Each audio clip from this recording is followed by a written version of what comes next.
आज हम बात कर रहे हैं हिरन और भरोसे की दौड़ पर। बड़ा दिलचस्प स्रोत है ये। इसमें एक अजीब सा कनेक्शन दिखाया है, हिरन की जो जबरदस्त रफ्तार है और उसका जो डर है, उसके बीच का रिश्ता। हाँ हाँ बिल्कुल। और हम देखेंगे कि ये कहानी मतलब हमारी अपनी जिंदगी, हमारी काबिलियत और हमारे डर के बारे में क्या कहती है। सही।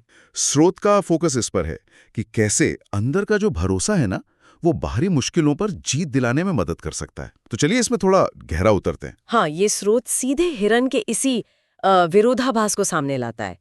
मतलब जंगल का सबसे तेज जानवर है ना, हाँ, सबसे तेज।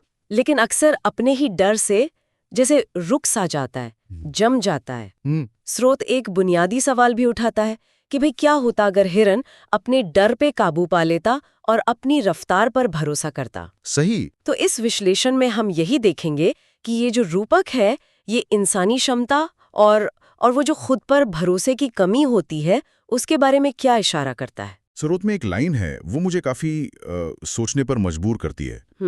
जितनी तेज दौड़ हिरन लगाता है, उतना ही डर उसमें भरा होता है। ये थोड़ा अजीब है ना सोचना।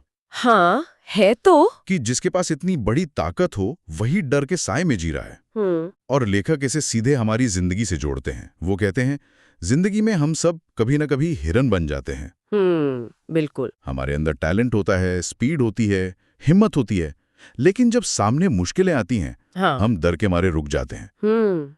आपको क्या लगता है, ये जो डर है, स्रोत इसे ज्यादातर बाहरी मानता है या अंदरूनी? देखिए, स्रोत का जोर तो साफ तौर पर अंदरूनी डर पर ज्यादा है। अच्छा। बेशक बाहरी खतरा तो है, हाँ। जैसे शेर का होना, हाँ। वो तो सच है। हाँ, वो तो है। लेकिन हिरन की जो प्रतिक्रिया है ना, हाँ। उसका वो डर से पंगु हो जाना, वो अंदरूनी मामला है।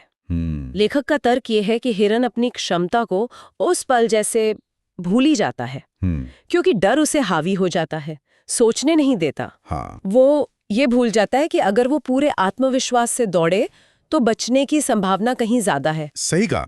पाठ का इशारा यही है कि हम अपनी काबिलियत से नहीं हारते अक्सर, बल्कि उस काबिलियत पर जो भरोसा कम होता है ना, उससे हारते हैं। तो फिर ये भरोसे का सवाल ही सबसे अहम हो गया। बिल्कुल। स्रोत हमें सोचने पर मजबूर करता है। जैसे वो पूछता है, अगर हिरन को ये यकीन हो जाए कि वो शेर से तेज है, तो क्या वो डर कर भागेगा या डटकर सामना करेगा? हाँ, ये सीधा सवाल है। हाँ, ये सवाल सीधा हमारी अपनी काबिलियत और खुद पर यकीन के बीच जो कशमकश चलती है, उसे दिखाता है। सही। स्रोत ये नहीं कह रहा कि खतरा नहीं है, खतरा तो है, पर वो ये कह रहा है कि डर आपकी ताकत से बड़ा नहीं हो सकता। बिल्कुल सही कहा।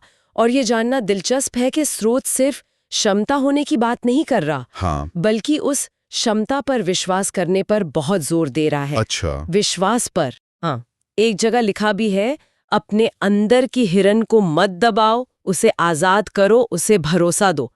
तो ये सिर्फ भागने की बात नहीं है, ये अपने आप पर यकीन करने की पूरी प्रक्रिया है।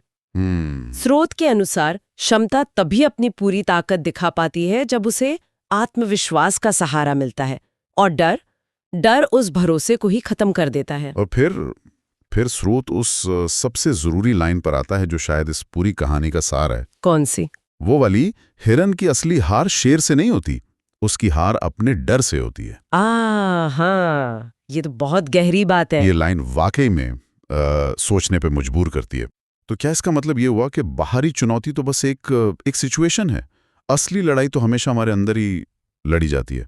हाँ, मेरे ख्याल से स्रोत का मुख्य संदेश यही है कि असली ताकत सिर्फ आपकी शारीरिक या मानसिक क्षमता में नहीं है, बल्कि उस क्षमता का इस्तेमाल करने के आत्मविश्वास में है, खासकर तब जब डर सामने हो। सही। जैसा कि स्रोत कहता है, हार बाहरी परिस्थितियों मतलब शेर से उतनी नहीं होती जितनी अंदरूनी भरोसे की कमी से या डर के हावी हो जाने से होती है। तो एक तरह से हाँ, ये एक तरह से यही कहता है कि जब कोई खुद पर यकीन कर लेता है ना, तो बाहरी चुनौती चाहे वो कितनी भी बड़ी क्यों न लगे, उसे रोक नहीं सकती।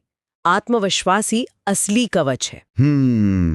ये बात तो साफ है। स्रोत हमें चुनना सिखाता है, या तो डर से भागते रहो या फिर अपने सपनों की तरफ दौड़ो। हाँ। लेकिन यहाँ एक और विचार मन में आता है, क्या हमेशा दौड़ने ही जवाब है?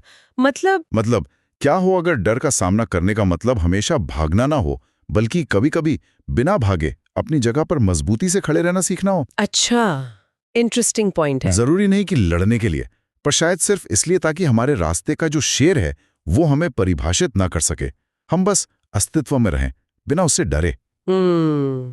इस पर भी सोचा जा सकता है ना। बिल्कुल।